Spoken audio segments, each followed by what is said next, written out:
ছোট্ট বন্ধুদের আজকে শোনাবো একটি মজার গল্প, বাঘের উপর টাক। লেখক উপেন্দ্রকিশোর রায়চৌধুরী।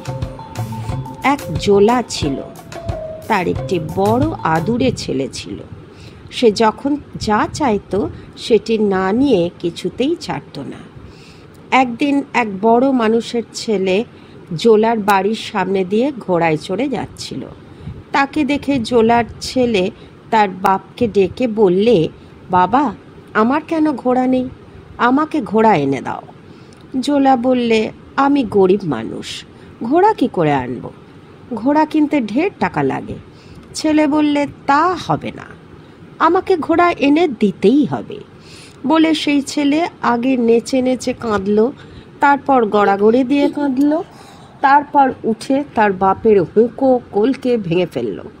তাতেও ঘোড়া কিনে দিচ্ছে না দেখে শেষে খাওয়া দাওয়া ছেড়ে দিল। তখন জোলা তো ভারী মুশকিলে পড়ল।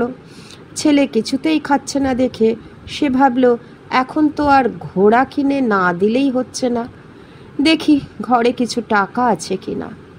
অনেক খুঁজে সে কয়েকটি টাকা বার করলো। তারপর সেই টাকা কাপড়ে বেঁধে সে ঘোড়া কিনতে হাটে চলল। হাটে গিয়ে জোলা ঘোড়াওয়ালাকে জিজ্ঞেস করলো, হ্যাঁ গা, তোমার ঘোড়ার দাম ক টাকা? ঘোড়াওয়ালা বললে, 50 টাকা। জোলা কাপড়ে বেঁধে মোটে 5টি টাকা এনেছে। 50 টাকা সে কোথা থেকে দেবে? কাজেই সে ঘোড়া কিনতে না পেরে মনের দুঃখে বাড়ি ফিরে চলল। এমন সময় হয়েছে কি, দুজন লোক সেইখানে দাঁড়িয়ে ঝগড়া করছে। তাদের একজন বললে, তোমার কিন্তু বড় মুশকিল হবে। তা শুনে আর একজন বললে, ঘোড়ার ডিম হবে। ঘোড়ার কিনা ডিম হয় না, তাই ঘোড়ার ডিম হবে বললে বুঝতে হয় যে কিচ্ছু হবে না। কিন্তু জোলা সে কথা জানে না। সে ঘোড়ার ডিমের নাম শুনেই ব্যস্ত হয়ে বললে, ভাই, ঘোড়ার ডিম কোথায় পাওয়া যায় বলতে পারো? সেখানে একটা ভারী দুষ্টু লোক ছিল। সে জোলাকে বললে, আমার সঙ্গে এসো, আমার ঘরে ঘোড়ার ডিম আছে। সে দুষ্টু লোকটার ঘরে ছিল একটা ফুটি। সে জোলাকে তার সঙ্গে বাড়ি নিয়ে সেই ফুটিটা তার হাতে দিয়ে বললে, এই নাও ঘোড়ার ডিম, দেখো কেমন ফেটে রয়েছে, এক্ষুনি এর ভিতর থেকে ছানা বেরুবে, দেখো ছুটে পালায় না যেন। তখন জোলার আনন্দ দেখে কে, সে জিজ্ঞেস করলে, এর দাম কত? দুষ্টু লোকটা বললে, 5 টাকা। জোলা তখনই সেই 5টা টাকা খুলে দিয়ে ফুটি নিয়ে ঘরে চলল। ফুটি ফেটে রয়েছে, তার ভিতর লাল দেখা যাচ্ছে।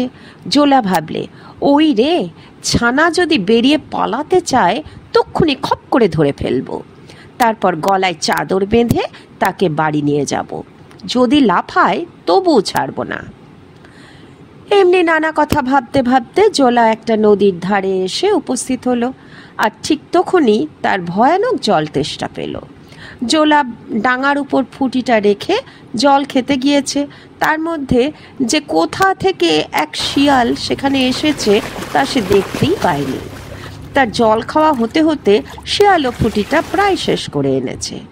এমন সময় জোলা তাকে দেখতে পেয়ে, হায় সর্বনাশ, আমার ঘোড়ার ছানা পালালো বলে তাড়া করলে।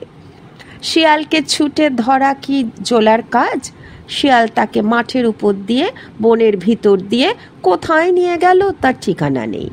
শেষে জোলা আর চলতে পারল না। তখন ঘরে ফিরতে গিয়ে দেখে পথ হারিয়েছে। তখন রাত হয়েছে, কাজেই আর ঘরে ফেরবার জো ছিল না। জোলা অনেক খুঁজে এক বুড়ির বাড়িতে গিয়ে একটু শোবার জায়গা চেয়ে নিল। বুড়ির 2টি বই ঘর ছিল না, আর একটিতে বুড়ি আর তার নাতনি থাকতো, আর একটিতে জিনিসপত্র ছিল। সেইটিতেই সে জোলাকে জায়গা দিলে। একটা বাঘ রোজ রাত্রে বুড়ির ঘরের পিছনে এসে বসে থাকতো। বুড়ি তার টের পেয়ে রাত্রে কখনো ঘরের বাইরে আসতো না, তার নাতনিকেও আসতে দিত না।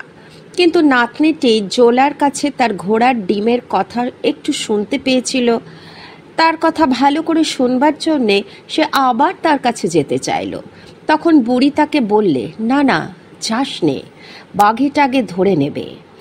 বাঘেটাকে অমনি লোকে বলে, টাক বলে কোনো জন্তু নেই, কিন্তু বাঘ তো আর সে কথা জানে না।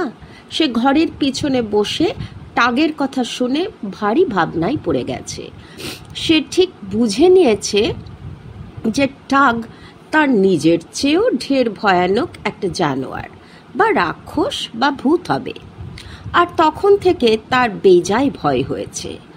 আর সে ভাবছে টাগ যদি আসে কোনখান দিয়ে সে পালাবে। এমন সময় জোলা ভোর হয়েছে কিনা দেখবার জন্যে বাইরে এসেছে। এসেই সে বাঘকে দেখতে পেয়ে মনে করলে, ওই রে, আমার ঘোড়ার ছানা বসে আছে। অমনি সে ছুটে গিয়ে বাঘের নাকে মুখে গলায় কাপড় জড়িয়ে তড়াক করে তার পিঠে উঠে বসলো। বাঘ যে তখন কি ভয়ানক চমকে গেল কি বলবো।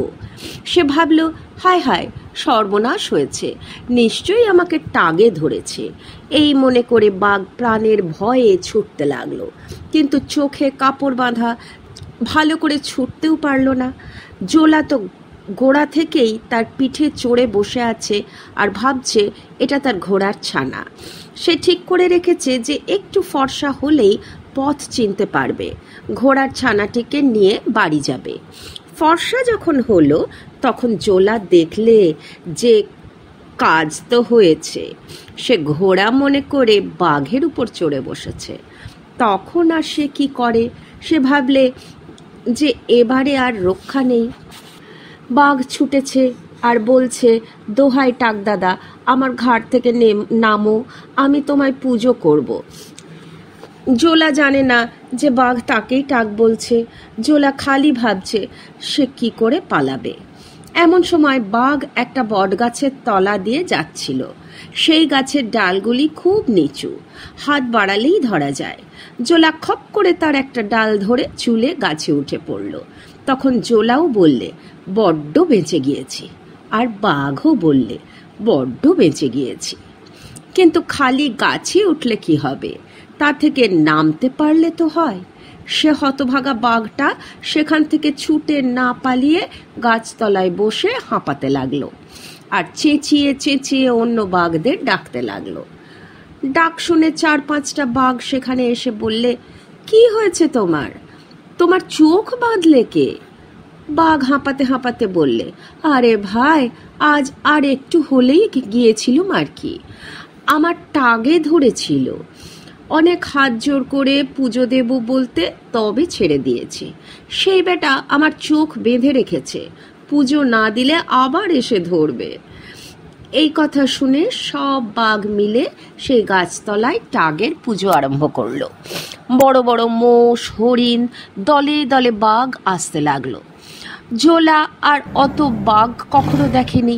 সে তো গাছে বসে কেঁপেই অস্থির। জোলা কাঁপছে আর গাছের পাতা নড়ছে। বাঘেরা তাতে ব্যস্ত হয়ে চেয়ে দেখলো পাতার আড়ালে ছিল বলে জোলাকে চিনতে পারল না। একজন বললে, ভাই, গাছের উপর ওটা কি? আর একজন বললে, দেখ ভাই, ওটা কি মস্ত লেজ। লেজ তো নয়, জোলার কাপড় ঝুলছিল। পাতার জন্যে ভালো করে দেখতে না পেয়ে বাঘেরা তাকেই লেজ মনে করেছে। সেই লেজ দেখে একটা বুড়ো বাঘ বললে, ওটা একটা খুব ভয়ানক জানোয়ার হবে, হয়তো বা টাগই হবে। এই কথা শুনেই তো সব বাঘ মিলে ধরলে ধরলে, পালা পালা বলে সেখান থেকে ছুটে পালালো। তখন জোলাও গাছ থেকে নেমে বাড়ি গেল। জোলাকে দেখে তার ছেলে বললে, কই বাবা, ঘোড়া কই? জোলা তার গালে ঠাস করে এক চড় মেরে বললে, এই নে তোর ঘোড়া। তারপর থেকে সে ছেলে আর ঘোড়ার কথা বলতো না।